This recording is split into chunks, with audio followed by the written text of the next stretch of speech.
Hoje, qualquer dificuldade de foco já recebe um nome, um rótulo, um laudo. Mas será que o problema está sempre no cérebro?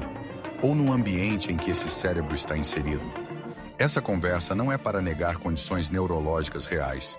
É para perguntar se estamos olhando só para o diagnóstico e ignorando o contexto. Antes de mais nada, é importante dizer que condições neurológicas como o transtorno de déficit de atenção realmente existem. Elas são reconhecidas pela medicina, pela ciência e tratadas com critérios clínicos específicos. Essas condições são reais e quem realmente tem precisa de acompanhamento, apoio e, em muitos casos, medicação. Isso é sério, mas o que chama a atenção nos últimos anos é o aumento acelerado dos diagnósticos.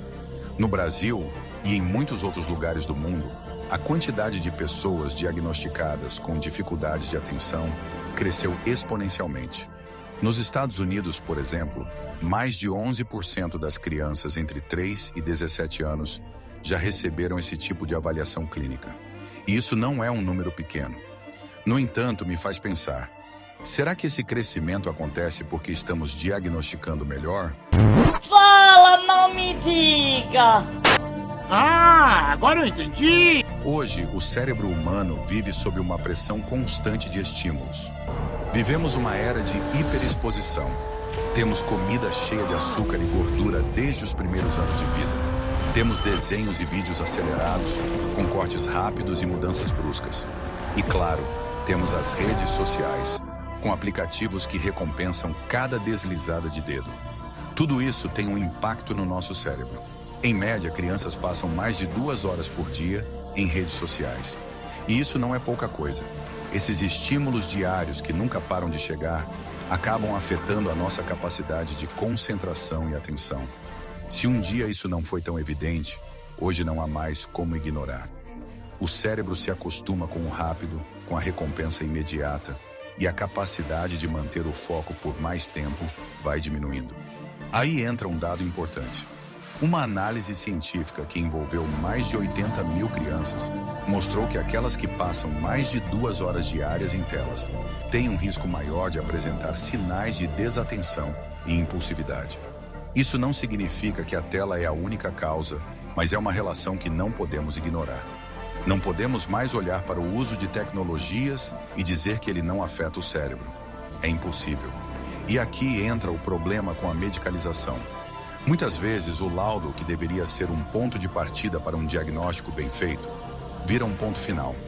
Quando alguém recebe o diagnóstico, às vezes é como se isso explicasse todos os seus problemas. Ele não consegue prestar atenção. Ela é assim mesmo. Não adianta tentar. Isso não é cuidado. Isso é desistir da pessoa. Isso é deixar de lado a ideia de que a pessoa pode aprender a lidar com as dificuldades.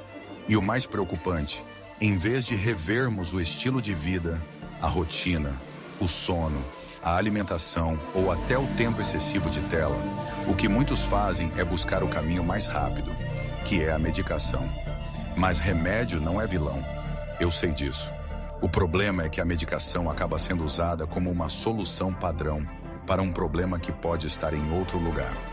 Na falta de controle sobre os estímulos, na alimentação errada, no excesso de consumo de telas. Medicamentos devem ser usados para quem realmente precisa, não como uma compensação para comportamentos que podem ser corrigidos com pequenas mudanças na rotina e no estilo de vida. Talvez, ao invés de pensar que o problema está sempre no cérebro, a gente precise pensar no contexto em que ele está inserido. Talvez o problema não seja a falta de capacidade, mas o excesso de estímulos, o excesso de informação, o excesso de velocidade. E talvez a atenção não esteja doente. Talvez ela esteja apenas cansada de ser sobrecarregada. Hoje, tudo é imediato. A recompensa vem em segundos.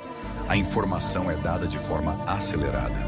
O cérebro se acostuma a isso, e quando é exigido mais, ele se recusa. E então dizemos, é TDAH, não tenho o que fazer. Mas será que é isso mesmo? Ou será que o cérebro está apenas tentando se adaptar a essa realidade caótica? Nós precisamos olhar para o TDAH de uma forma mais ampla. Não se trata apenas de rotular comportamentos. Se estamos diagnosticando mais, é importante também que olhemos para o que está acontecendo fora do consultório. O estilo de vida, a alimentação, o tempo de tela, o sono. Será que estamos criando condições ideais para o desenvolvimento de uma atenção saudável? Por isso, antes de rotular, antes de pegar o primeiro diagnóstico, talvez a gente devesse dar uma olhada em tudo que envolve o cérebro de uma pessoa. Como ela dorme? O que ela come? Quanto tempo ela passa em frente às telas? Ela tem tempo para se concentrar em algo sem ser interrompida? Isso faz toda a diferença.